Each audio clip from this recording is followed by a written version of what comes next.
Assalamualaikum warahmatullahi wabarakatuh. Alhamdulillah, wassalatu wassalamu ala rasulillah wa ala alihi wa sahbihi wa man walah, amma ba'd. Sahabat-sahabat sekalian,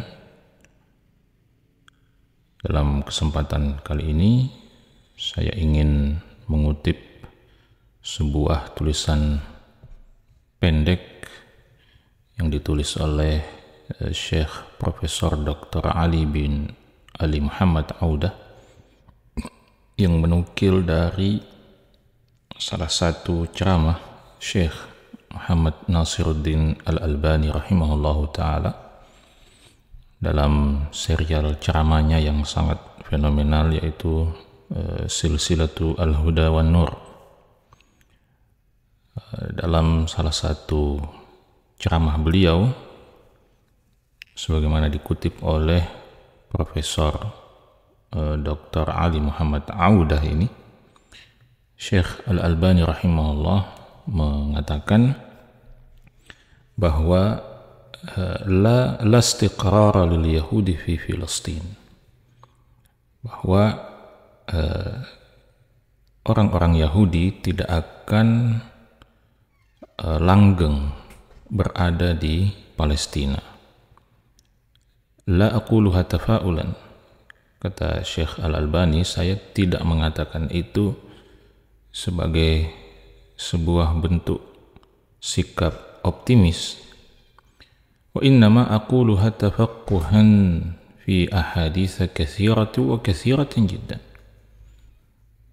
Tapi saya mengatakan itu, saya menyimpulkan itu didasarkan pada pemahaman saya terhadap begitu banyak hadis yang sangat-sangat banyak yang menegaskan tentang itu. Jadi Syekh Al-Albani rahimahullah di sini menegaskan bahwa statement ini, kesimpulan ini, bahwa orang-orang Yahudi tidak akan langgeng berada di Palestina, bukan sekedar sebuah statement yang dibangun atas dasar optimisme, tetapi memang sebuah kesimpulan yang dibangun berdasarkan data, berdasarkan penelitian, berdasarkan riset yang beliau lakukan terhadap begitu banyak hadis yang menjelaskan tentang itu. Lalu beliau mengatakan pada poin lain, fi ba'dil ahadits sahihah حينما يخرج الدجال يخرج من نحو إيران خراسان ومعه 70,000 من اليهود عليهم الطيالس. Pada beberapa hadis yang sahih dijelaskan bahwa ketika nanti Dajjal keluar pada akhir zaman menjelang hari kiamat, maka Dajjal akan keluar dari arah Iran, atau tepatnya dari arah Khurasan yang hari ini masuk dalam wilayah Iran. Dan bersama dengan Dajjal ada 70.000 orang Yahudi yang mengenakan at-tayalis. At-tayalis adalah bentuk jamak dari tailasan, yaitu semacam kain ya yang menjadi ciri khas orang-orang Yahudi, kain penutup kepala. Nah, di sini menunjukkan bahwa eksistensi Yahudi pada akhir zaman itu tidak akan ada di Palestina, tetapi akan ada di wilayah Khurasan. Fayatuna ila Filistin. Lalu rombongan Dajjal ini pun bersama dengan 70.000 orang Yahudi itu kemudian datang atau mendatangi Filistin, atau mendatangi kawasan Palestina, kawasan Syam. Dan saat itu ketika Dajjal datang ke sana, Isa alaihissalam fi Baitul Maqdis, Nabi Isa alaihissalam sudah ada dan sudah diturunkan oleh Allah Subhanahu wa taala di Baitul Maqdis. Nah, ini menunjukkan bahwa Baitul Maqdis secara khusus dan kawasan Palestina secara umum pada masa itu telah berada di bawah kekuasaan dan kepemimpinan umat Islam, yang sekaligus menunjukkan bahwa kalau demikian maka berarti tidak ada eksistensi bangsa Yahudi di Palestina saat itu. Lalu poin berikutnya Syekh Albani mengatakan fayuhasiruhu ad-dajjal wa ma'ahu ulaikal yahud. Maka Dajjal pun mengepung Nabi Isa alaihissalam bersama dengan orang-orang Yahudi itu. Fayakhruju Isa, lalu Nabi Isa keluar, fayarmihi bihirbatin. Kemudian Nabi Isa pun melemparkan sebuah tombak ke arah Dajjal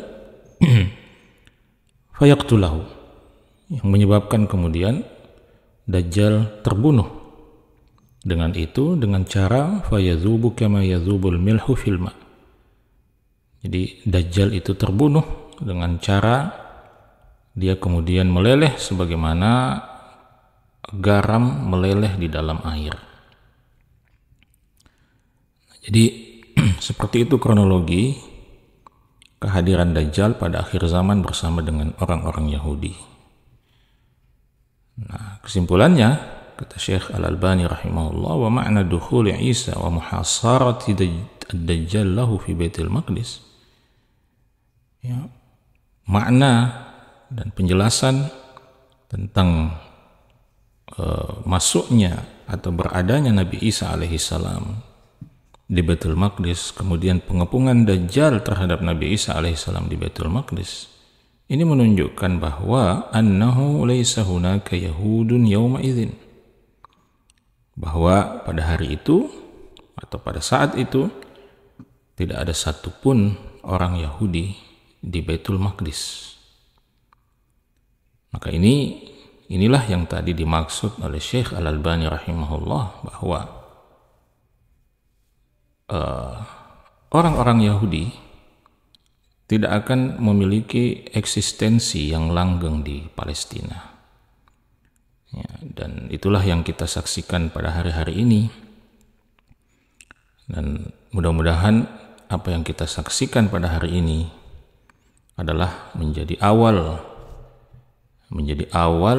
dari hilangnya, terhapusnya eksistensi Yahudi di bumi Palestina, sekaligus menjadi awal dimulainya satu era baru bagi kekuatan dan kekuasaan kaum muslimin untuk kembali menguasai dan memimpin bumi Palestina, termasuk tentu saja di dalamnya adalah eksistensi Baitul Maqdis yang merupakan kiblat kaum muslimin pertama sebelum diubah ke Baitullah Al-Haram, yang juga menjadi tanah suci ketiga kaum muslimin.